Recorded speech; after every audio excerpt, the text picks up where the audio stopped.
I think you should have went across the street and got into immediate therapy and started I your tried best to to get in. I think that's another reason I went to Eagles. My mother was over there on the other side, across the street. the therapy part. Right. And I want to try to get in over there. Did you tell them that? Yeah, of course I told And them what did that. they And say? well, they said, because they, you know, because I was on Medicare, they were, there's no way the world they won't let me in over there. Because you were on Medicare? Right. So you had to be on another insurance to let you Right, in? right. Oh, that's So so my sad. mother had Medicare and some other stuff. Oh, that's very sad. Yeah, Now that's where you should have been at. yeah. Well, that's another reason I went up there, because I know that facility over there is nice. Mm-hmm. I know it's nice and clean and this and that. And I've been over there. I lived over there when my mother was over there. I know a lot of people over there. And I feel comfortable over there. And so I wanted to go out over there, and they wanted me to go over there. I mean, I have been accommodated on no level, but I didn't have the knowledge to know that I wasn't being accommodated. And so now obviously by virtue of what you've seen on the tape, whereas I try to get up and get weighed, my health is worse. Or it's not getting better. It's the facility does not lend itself, this room does not lend itself for my health to become any better. Right. Yeah, I can't, every time me and Jesse used to walk up there, I get like 4 times, I get up to that pinnacle, and my leg will catch an injury. And I know what it is, it's too much weight at one time. Mm-hmm. It's too much at one time. It's like those bars they got Right. up in those facilities where you can, Hold on to. yeah, and you, Redistribute the weight. right, you determine how much weight you want to put. I need that type of scenario. That's I know exactly what I need. I can't get that done up in there. Mm-hmm. And those bars and stuff that you were talking about on the bed, I understand what you're saying. And every time I went to get up when I was in the Eagles, you automatically work your upper body because you got to pull yourself up. That's right. So you're doing it without even realizing That's it. right. You're exercising those muscles that you don't get a chance to do now. I just like to have a voice to the proper audience. I think also, as I'm more and more a part of this, the individual that's coming over here and me coming over here, what he's involved in is nothing short of criminal. This is a blatant criminal act that he's committed toward me. And I don't know how you do it. I don't know. I cannot justify how he looks at somebody like myself in the shape that I'm in. Just come by, make money off my situation, and just walk out and go on and live his life. I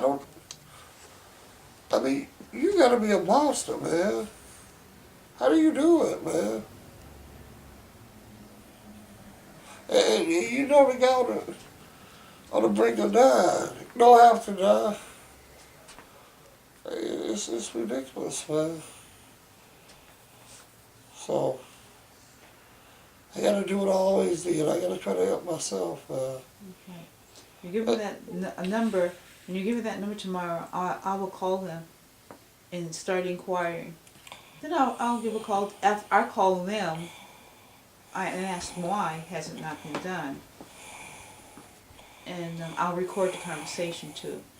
Then I'll call Ingalls and ask what should have been the proper procedures when you came home. Who gives off the procedures? But I don't think they should have released you to home though. You should have went immediately.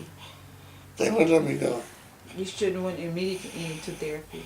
They wouldn't let me go over there, and far as staying up in the hospital, I couldn't stay there.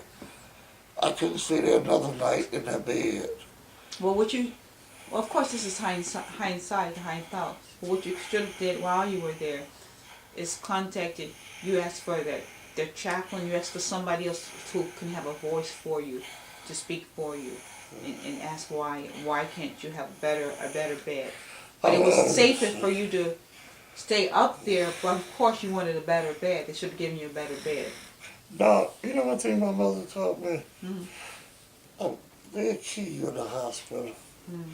They will come, y'all may not believe it, I know about it. They will come by there and give you that black shot and you be dead. What you do is you do your talking when you get up out of there. Mm-hmm. So they can come and give you a shot, nobody don't know what it is, the next morning you dead. And they say it's a heart attack. That's why my mother wanted me there all the time, and I was there for her.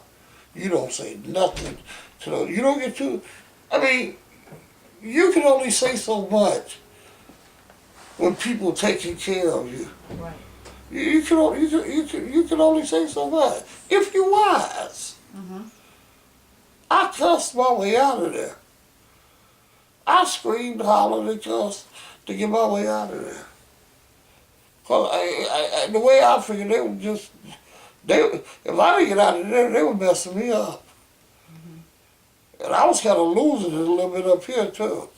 I couldn't deal with those people.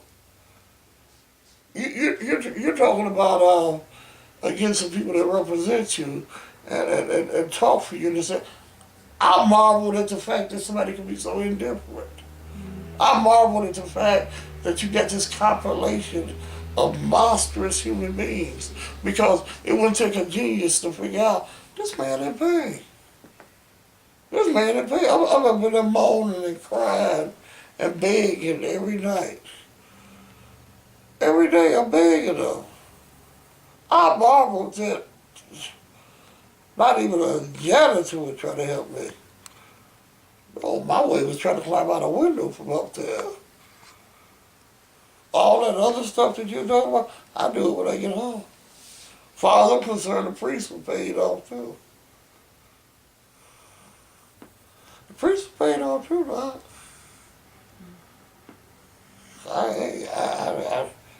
I forget the girl.